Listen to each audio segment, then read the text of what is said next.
Well, here's something we don't see every day on the TheApostleP channel.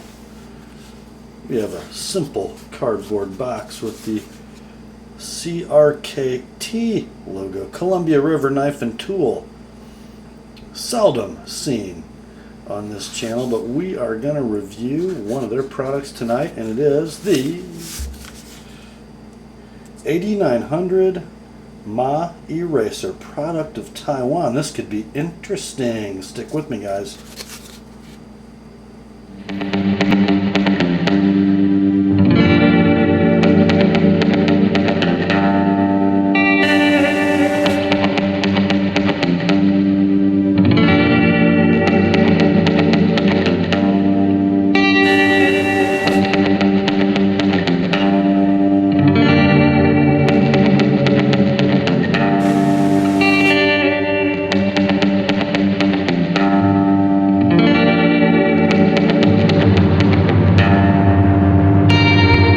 Hi gang, Rob here. It's the evening of 9 October 2014, and yes, we are going to take a look, a little bit of an in-depth look, I hope, at the Columbia River Knife and Tool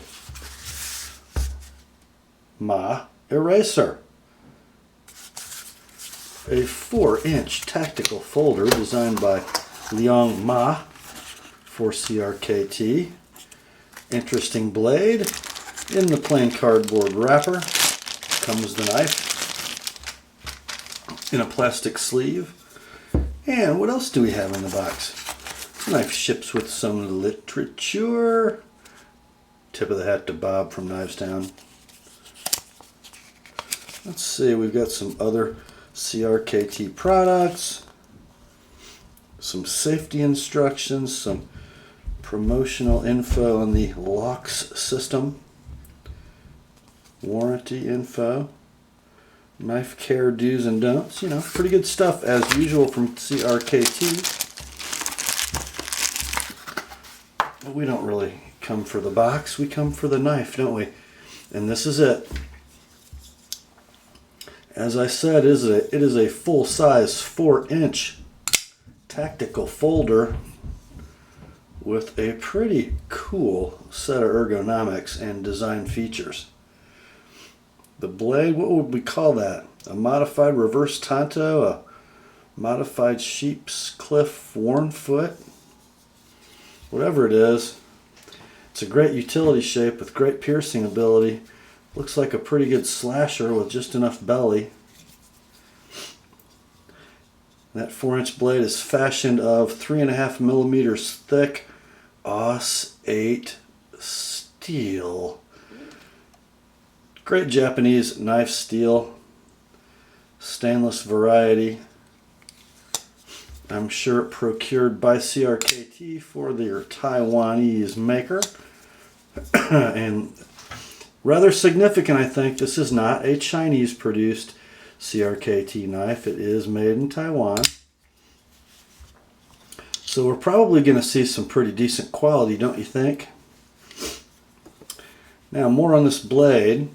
We've got sort of a hollow saber grind thing going on. We've got full blade thickness on this flat, a swedge on top, a swedge as we come down to the point from the spine, and a pretty deeply hollow ground knife, pretty thin behind the edge. Feels like about 25-30 thousandths. We have the usual defect on most production knives, don't we? We have a sharpening notch that doesn't quite clear the plunge grind, so it leaves a big fat unsharp weird kind of base of the cutting edge back here. But we've seen that before. We'll see it again. Not going to waste too much time on that.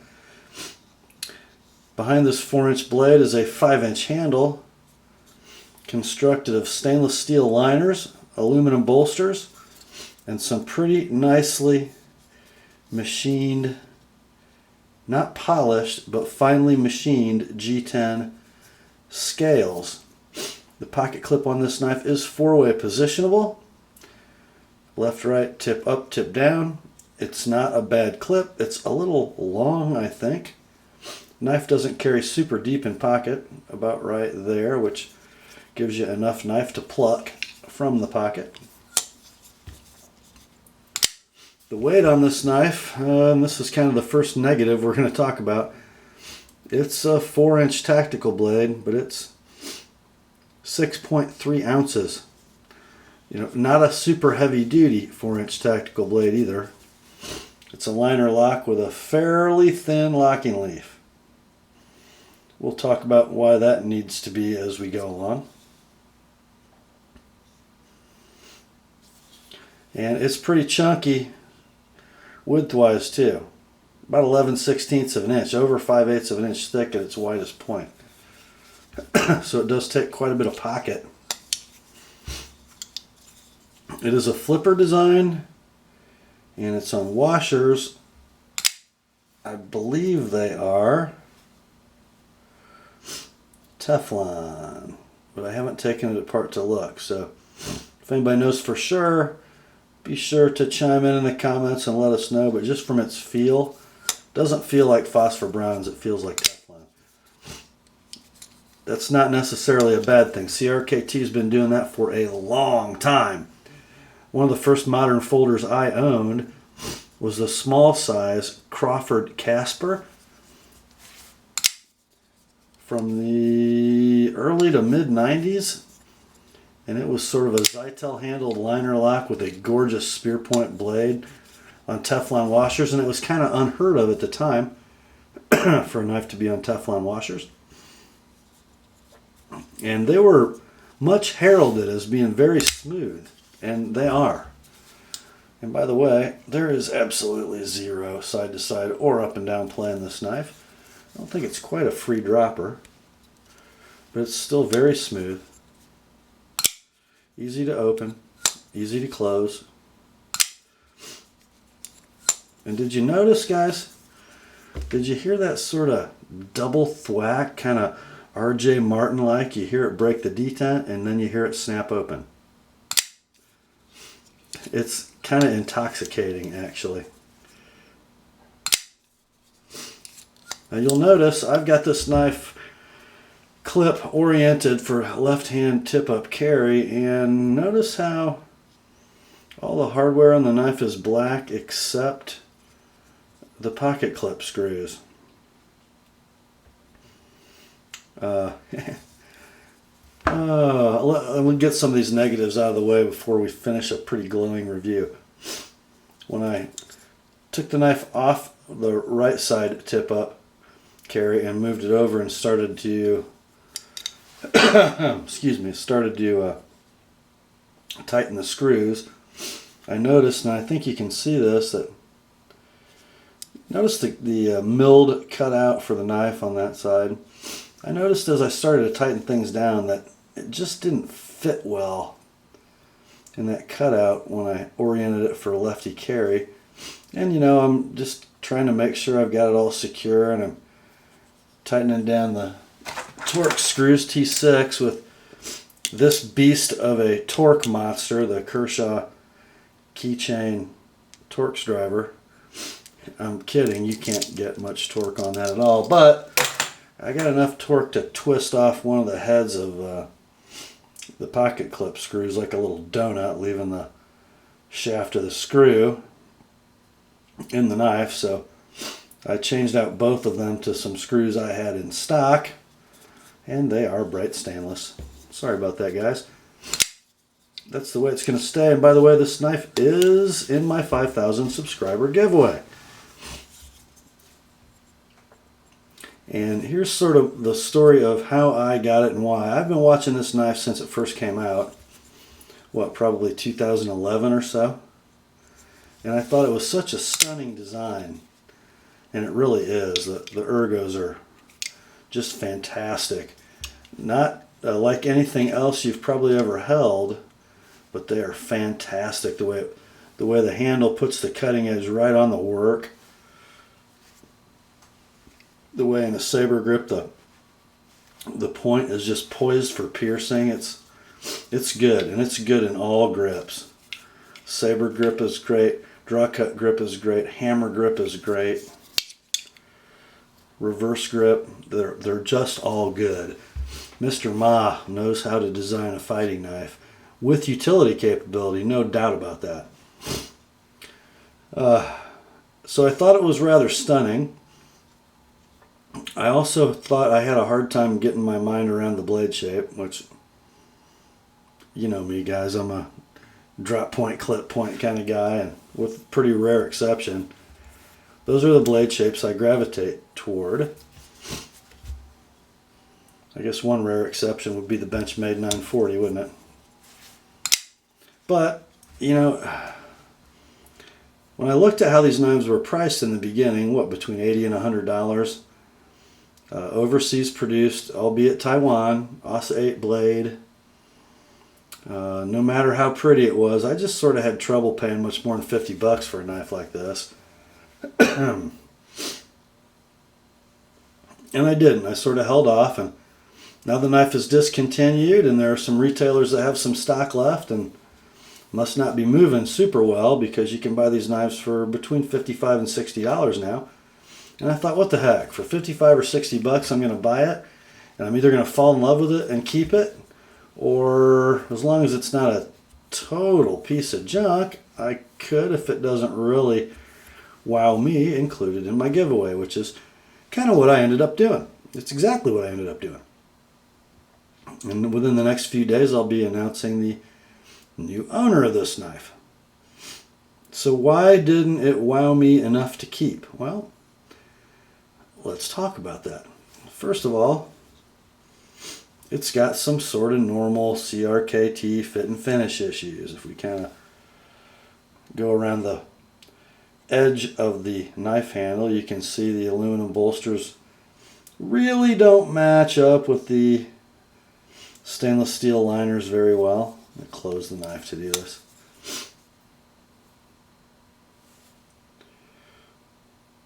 Corners aren't quite lining up. And it's, you know, it's kind of like that for most of the way around the knife. Actually, the jimping, of which there's quite a lot at the butt of the knife, it doesn't match badly. About like a Strider.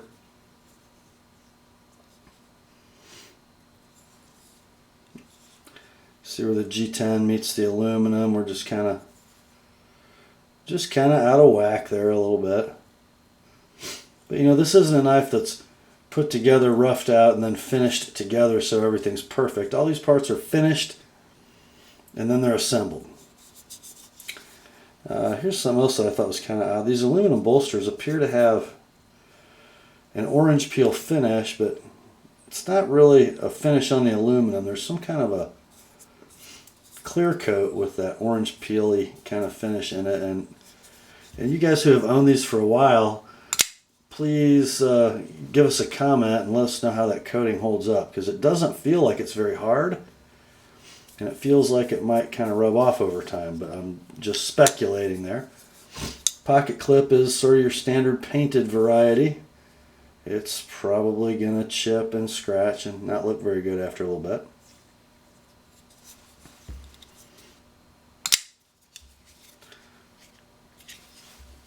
And then, you know, my biggest pet peeve with a lot of CRKT knives is the LAWKS system, LAWKS, which stands for Lake and Walker Knife Safety. So here's what it does. Knife opens. Liner lock engages. If you were using the knife hard or somehow inadvertently move that liner over under use, the blade could close on your hand. What the LAWKS does, as you, kind of hard to get with my left thumb, you move that forward, and I'm going to sort of do this so you can see it. I'll pull it back, and I'm going to push it forward again, and you can see, oops,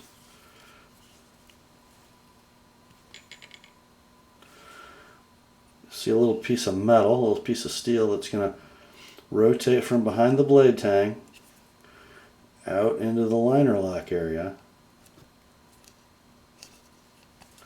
Man, I just can't do that very well, guys. I'm sorry. There we go. So now, if I try to move that liner lock, it is stopped from disengaging the blade. Not by much though, as you can see. You know, almost half that liner is off the edge of the blade. So, you know, it's an accidental release preventative. What it is not, however, is something that makes the knife stronger.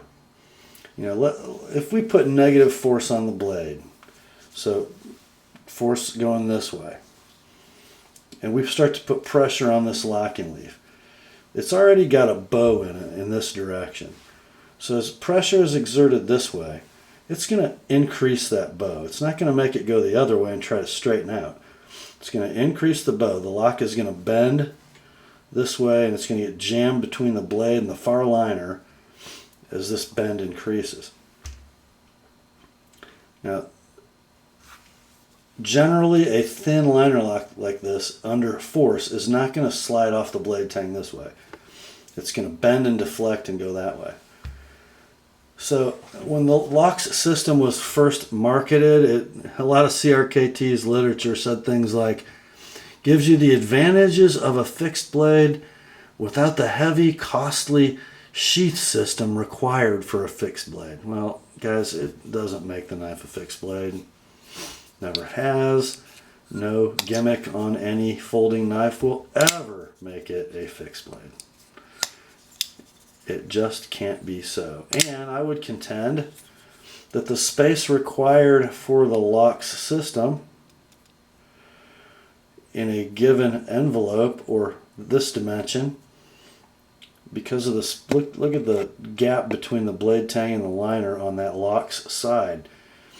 It requires room to operate. So we could probably have a knife the same width at the bolsters with thicker liners if we didn't have a lock system. So our liner lock could actually be more robust. This is, I think, a feature whose time has passed. It was a good marketing feature for, you know, sort of first timers in the knife world who thought it was cool and they thought it made it strong. It really never did. A lot of guys just take it out of their knives.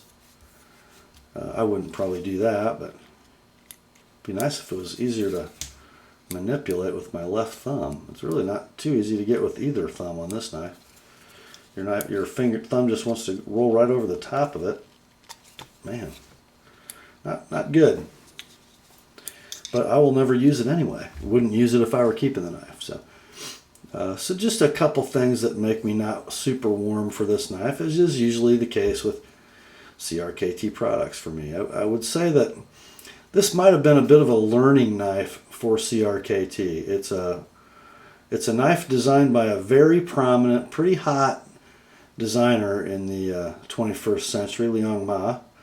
And they were very ambitious in the design and even the construction of the knife.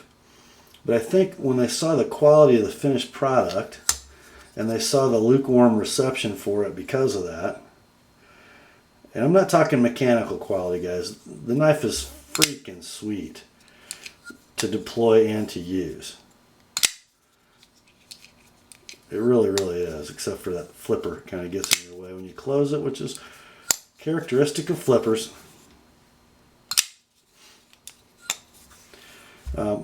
But the quality issues I'm talking about are just cosmetic, fit and finish kind of stuff.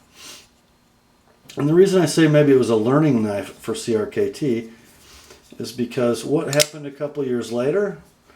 Ken Onion came aboard designing knives for CRKT, and when they wanted to make a statement with Ken Onion knives under their auspices, they didn't go to Taiwan, they didn't go to China. The flagship of their fleet, so to speak, is the Onion Hijinks, and they had Lion Steel build that knife for them. And it's up in the $300 price range.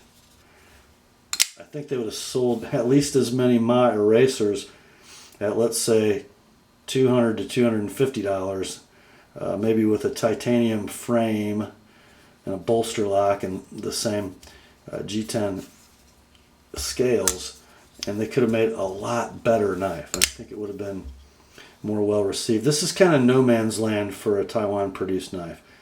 Ask Cold Steel about that with their aluminum framed, aluminum bolstered triad lock knives. They just don't sell well, and the prices come way down on those because of it.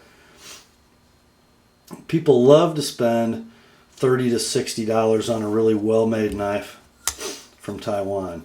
Get up around 80 or 100, people start to like Benchmades and Spydercos, it seems like, and not, well, Taiwanese Spydercos are kind of a different game altogether, aren't they? But you know what I mean. It's kind of a no man's land price point for a knife that really doesn't impress at its price point in a lot of ways.